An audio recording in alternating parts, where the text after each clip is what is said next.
Hi friends, मी प्रवीण खंडेराव. माझ्या YouTube चॅनलवर आपल्या सर्वांचं स्वागत करतो. मित्र हो, आजचा जो आपला विषय आहे तो आहे प्रोव्हिडंट फंड, पीएफ. आता जनरली आपल्यापैकी बऱ्याच जणांना माहीत असणार की पीएफ म्हणजे काय आणि तो कशासाठी दिला जातो एम्प्लॉईला. तर आजच्या व्हिडिओमध्ये आपण पीएफ विषयी डिटेल माहिती बघणार आहोत की जसं पीएफ म्हणजे काय आणि त्याचे प्रकार किती आहेत. ओके, तर या ठिकाणी आपण सर्वप्रथम बघूया की जनरल मिनिंग ऑफ पीएफ. आता सर्वसामान्य व्यक्तीच्या मनामध्ये पीएफ चा अर्थ काय असतो किंवा एक सॅलरीड जो एम्प्लॉई असतो की त्याच्या मनामध्ये पीएफ चा कुठला अर्थ असतो. तर आता जनरल अर्थ हा पीएफ चा असतो की एक रिटायरमेंट बेनिफिट, म्हणजे व्यक्तीला तो रिटायर झाल्यानंतर जो बेनिफिट मिळतो त्याला सर्वसामान्य भाषेमध्ये पीएफ असं म्हटले जाते. आता जर या ठिकाणी आपण जर एक उदाहरण घेतलं पीएफ च की नेमकं पीएफ ची गरज ही कशासाठी लागते, तर व्यक्ती ज्या वेळेस जन्माला येते त्यावेळेस त्याच्या आयुष्याच्या 3 स्टेज असतात. ओके, त्याच्यामधली जी सर्वात पहिली जी स्टेज आहे ते म्हणजे चाइल्ड एज, म्हणजे लहानपण. आता ज्यावेळेस व्यक्ती हा लहान असतो म्हणजे या वयामध्ये असतो त्यावेळेस तो डिपेंड असतो आपल्या आई वडिलावर किंवा जो कोणी व्यक्ती त्याचा पालन करता असेल त्याच्यावर. कारण का बरं डिपेंड असतो तो, कारण तो त्याच्यामध्ये कमावण्याची त्यावेळेस क्षमताच नसते, त्याच्यामुळे तो त्याच्या आई वडिलावर डिपेंड असतो. ओके, हे झाली पहिली स्टेज आयुष्याची. त्यानंतर जी दुसरी स्टेज येते ती येते यंग एज. यंग एज म्हणजे हे कमावणारं वय. हे तर आपण चित्रामध्ये बघतच आहे की हे सर्व लोक डिस्कशन करतायत. कशाविषयी डिस्कशन करतायत, तर आपल्या कामाविषयी डिस्कशन करतायत. म्हणजे हे काय झालं, व्यक्तीचं एक यंग एज झालं, हे एक कमावण्याचं वय झालं. ओके, तर या ठिकाणी कायद्याने अशी एक सवय पाडली आहे, म्हणजे जो सर्वसाधारण व्यक्ती कमावणारा व्यक्ती असतो त्याला अशी सवय पाडली आहे की जेव्हा तुझं बाबा कमावण्याचं एज असते तर या कमावण्याच्या एज मध्ये तू एक पर्टिक्युलर अमाऊंट तू तुझ्या सॅलरी मधून बाजूला कर, म्हणजे ती काय झाली पीएफ मध्ये इन्व्हेस्टमेंट मानल्या जाते. आणि त्याचप्रमाणे एम्प्लॉयरचं सुद्धा कॉन्ट्रीब्युशन पीएफ मध्ये घेतल्या जाते. ओके, आणि त्यानंतर जी आयुष्याची जी तिसरी स्टेज येते, सर्वात शेवटची स्टेज, ते म्हणजे येते ओल्ड एज. या ओल्ड एज मध्ये व्यक्तीकडून कुठल्याही प्रकारचं काम होत नाही, त्याच्याकडून शारीरिक ऍक्टिव्हिटी हे होत नाही, म्हणजे या ओल्ड एज मध्ये तो कमावण्यालायक नसतो, म्हणजे शारीरिक पात्रतेनुसार तो कमावण्यालायक नसतो. तर या एज मध्ये त्याचं सर्वाइव्ह कशा प्रकारे व्हावं, म्हणजे या एज मध्ये त्याला जिवंत राहण्यासाठी जो फंड आहे, जो पैसा आहे, तो कुठून मिळावा त्याला, तर याच्यासाठी पीएफ नावाची स्कीम कायद्यामध्ये आणल्या गेली आणि कंपल्शन केलं गेलं. कोणावर कंपल्शन केलं गेलं, तर एम्प्लॉईवर सुद्धा कंपल्शन केलं गेलं. पीएफ मध्ये तू एक पर्टिक्युलर अमाऊंट टाकली पाहिजे महिन्याच्या शेवटी, आणि एम्प्लॉयरवर सुद्धा कंपल्शन केलं की जेवढं एम्प्लॉईचं कॉन्ट्रीब्युशन असेल त्याच्या डबल अमाऊंट तू सुद्धा त्याच्या कॉन्ट्रीब्युशन मध्ये टाकलं गेलं पाहिजे. का, तर तो तुला पूर्ण आयुष्यभर सेवा देतो याच्यामुळे. ओके, आता या ठिकाणी आपण बघितलं की व्हॉट इज पीएफ. आता नेमका पीएफ म्हणजे काय, तर provident fund is the employee retirement benefit, म्हणजे पीएफ हा एम्प्लॉईचा रिटायरमेंट बेनिफिट आहे आणि it's received at the time of retirement. म्हणजे हा एम्प्लॉईच्या हातामध्ये ज्यावेळेस एम्प्लॉई आपल्या कामावरून सेवानिवृत्त होतो किंवा रिटायरमेंट होतो त्यावेळेस तो त्याच्या हातामध्ये दिला जातो. आणि ज्यावेळेस एम्प्लॉई हा रिटायरमेंट होऊन त्याच्या हातामध्ये ज्यावेळेस पीएफ ची अमाऊंट येते तर ते as per income tax act 1961 नुसार ती पूर्णपणे टॅक्स फ्री आहे. जर एम्प्लॉई जर मध्येच म्हणजे ड्युरिंग सर्व्हिस म्हणजे तो नोकरीवर चालू आहे आणि त्याला काही घरातील अडचणीमुळे जर पीएफ चे पैसे काढावे लागत असतील तर ते त्या ठिकाणी पीएफ चे पैसे हे as per income tax act 1961 नुसार टॅक्सेबल आहेत. ओके.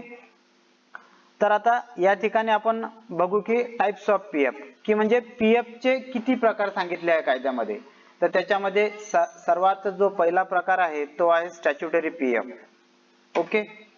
तर आता हा स्टॅच्युटरी पीएफ हा कुठल्या प्रकारचा एम्प्लॉईचा कट केला जातो आणि स्टॅच्युटरी पीएफ हा कुठकुठल्या प्रकारच्या एम्प्लॉईला लागू आहे. तर याच्यामध्ये आहे दिस स्कीम इज सेटअप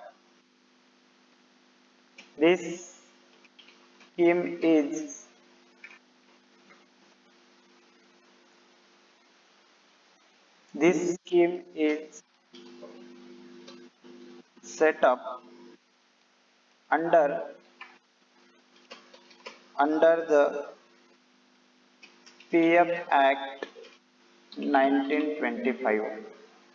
जो 1925 मध्ये जो पीएफ ऍक्ट आणला गेला त्या ऍक्ट मध्ये स्टॅच्युटरी प्रोव्हिडंट फंड हा एम्प्लॉईचा कट झालाच पाहिजे असं बंधन टाकण्यात आलं. तर या स्टॅच्युटरी प्रोव्हिडंट फंड कुठल्या एम्प्लॉईचा डिडक्ट होतो तर याच्यामध्ये आहे सर्वात पहिला एम्प्लॉई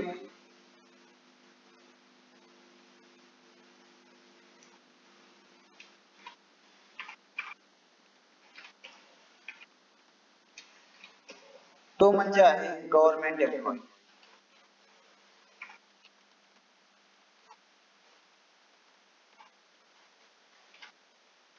गव्हर्नमेंट जर गव्हर्नमेंट एम्प्लॉई असेल तर त्याचा 101% स्टॅच्युटरी प्रोव्हिडंट फंड हा कट होतो आणि त्याच्या नावावर जमा होतो. म्हणजे गव्हर्नमेंट एम्प्लॉईला स्टॅच्युटरी प्रोव्हिडंट फंड हा लागू आहे. ओके. त्यानंतर जो दुसऱ्या प्रकारचा एम्प्लॉय आहे तो आहे युनिव्हर्सिटीज.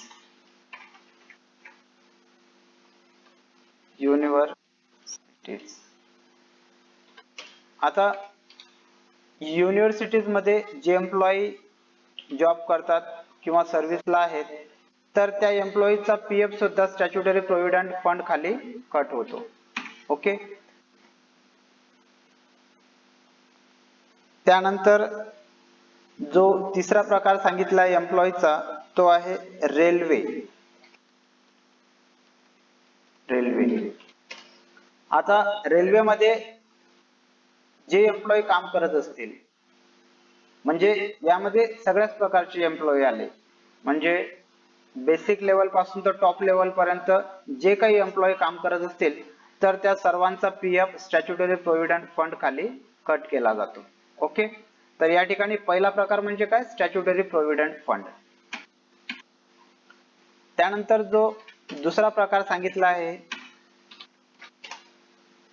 तो आहे recognised provident fund. Recognised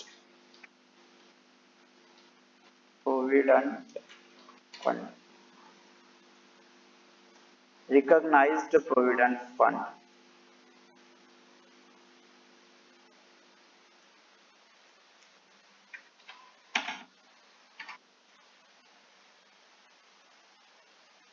recognised provident fund.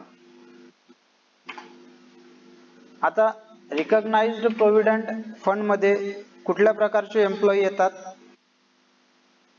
तर ते बघूया.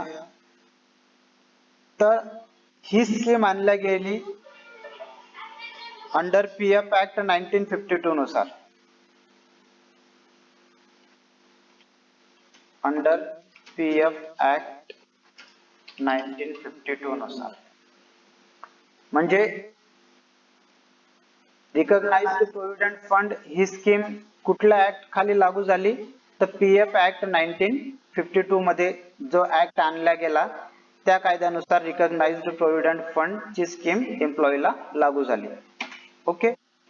तर आता रिकॉग्नाइज्ड प्रोव्हिडंट खाली कुठकुठल्या प्रकारचे एम्प्लॉई येतात तर ते बघू. applies to all establishment. This scheme is applies to all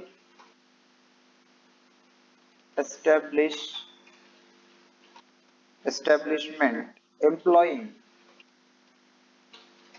employing 20 or more employee.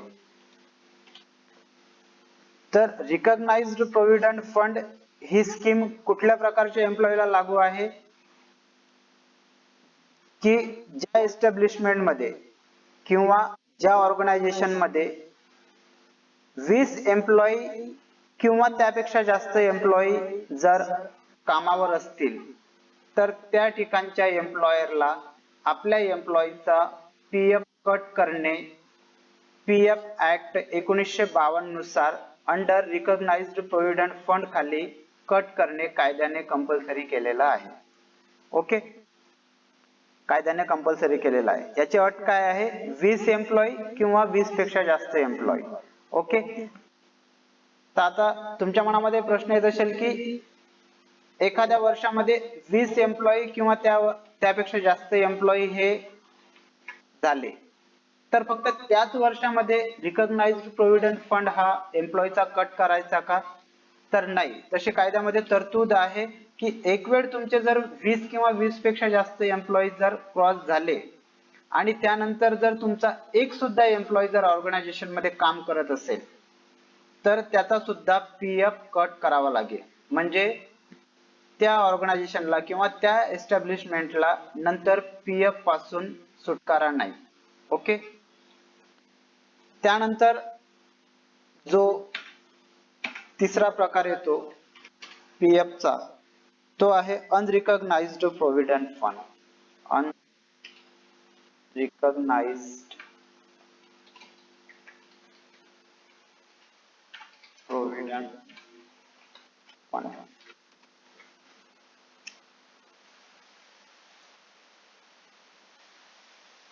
कुठला प्रकार आहे?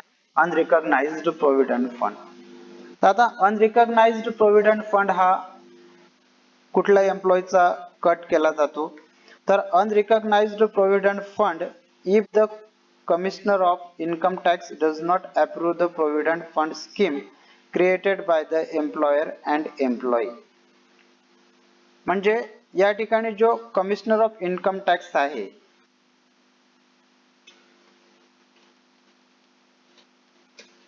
कमिशनर ऑफ इन्कम टॅक्स आहे तर तो डज नॉट अप्रूव्ह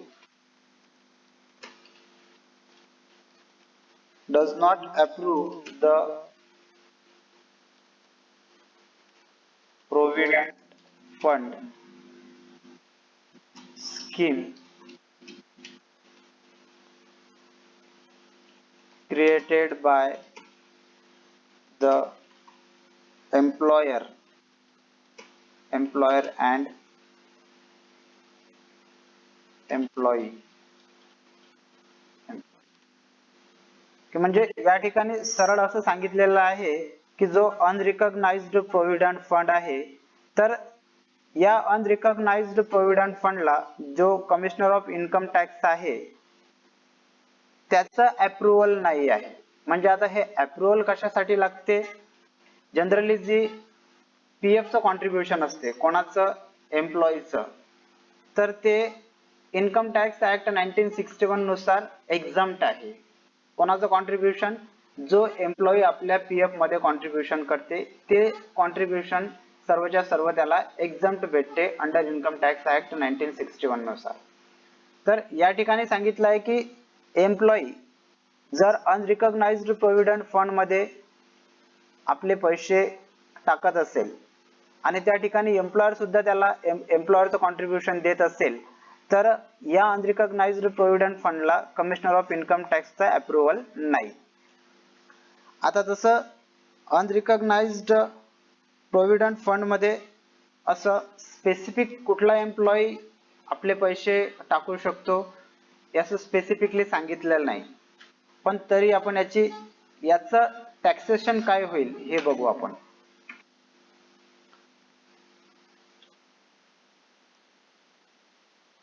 याचं टॅक्सेशन होईल employer contribution to the fund,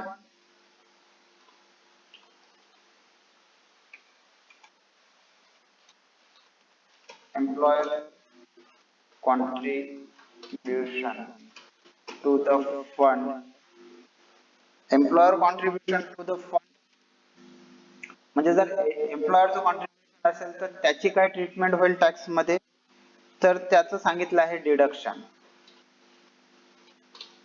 म्हणजे इन्कम टॅक्स ऍक्ट 1961 मध्ये एम्प्लॉयर कॉन्ट्रीब्युशनचं डिडक्शन घेऊ शकतो. ओके, डिडक्शन घेऊ शकतो. काय सांगितलं आहे, डिडक्शन. त्यानंतर employers contribution to the fund,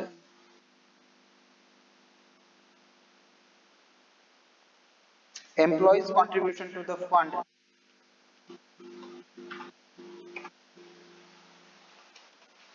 employees contribution to the fund.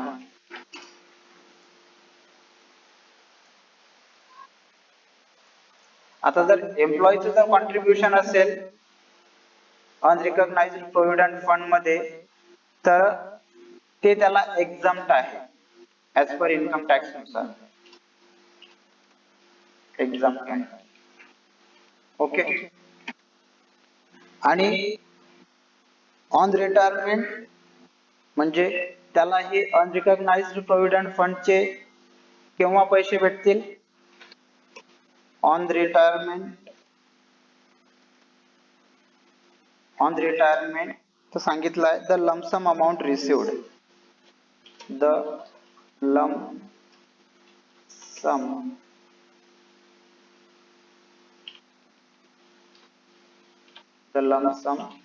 amount is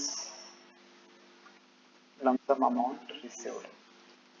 म्हणजे अनरिकॉग्नाइज्ड प्रोव्हिडंट फंड मध्ये जर एम्प्लॉईने आपलं कॉन्ट्रीब्युशन केलं असेल तर ते अनरिकॉग्नाइज्ड प्रोव्हिडंट फंडचे जी काही अमाऊंट होईल तर त्याला after retirement lump sum amount भेटेल. ओके, त्यानंतर जो चौथा प्रकार आहे प्रोव्हिडंट फंडचा तो आहे public provident fund. Public provident fund. आता पब्लिक प्रोव्हिडंट फंड म्हणजे काय, हा कुठल्या प्रकारच्या एम्प्लॉईला लागू आहे ते सुद्धा आपण बघू. आता पब्लिक प्रोव्हिडंट फंडची व्याख्या करताना सांगितलं आहे की एनी एम्प्लॉई और any living person,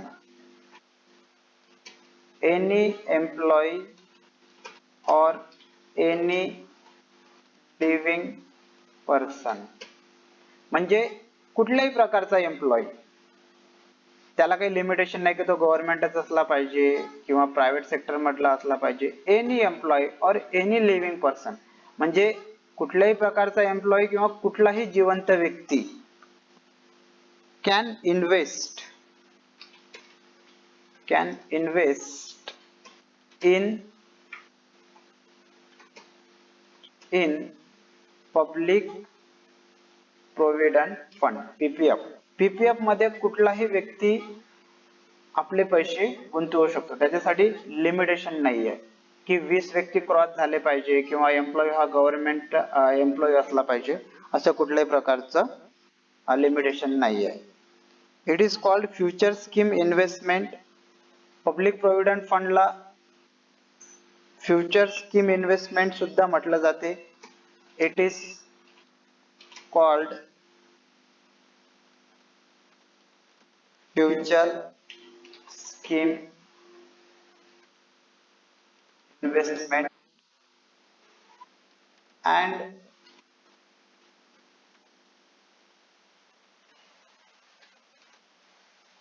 guaranteed return. म्हणजे एक एम्प्लॉई हा पब्लिक प्रोव्हिडंट फंड कडे एक फ्युचर स्कीम इन्व्हेस्टमेंट म्हणून सुद्धा बघतो आणि त्याला रिटर्नची कशी गॅरंटी असते तर गॅरंटेड रिटर्न म्हणजे तो 100% शुअर असतो की याच्यामधून जे पैसे मला रिटर्न भेटतील ते गॅरंटेड असतील आणि याचा व्याजदर सुद्धा मला चांगलाच भेटेल. ओके, तर या ठिकाणी आपण आज प्रोव्हिडंट फंड म्हणजे काय, प्रोव्हिडंट फंड हा कशासाठी कायद्याने आणला आहे आणि त्याचे प्रकार इथं अभ्यासले. थँक्यू.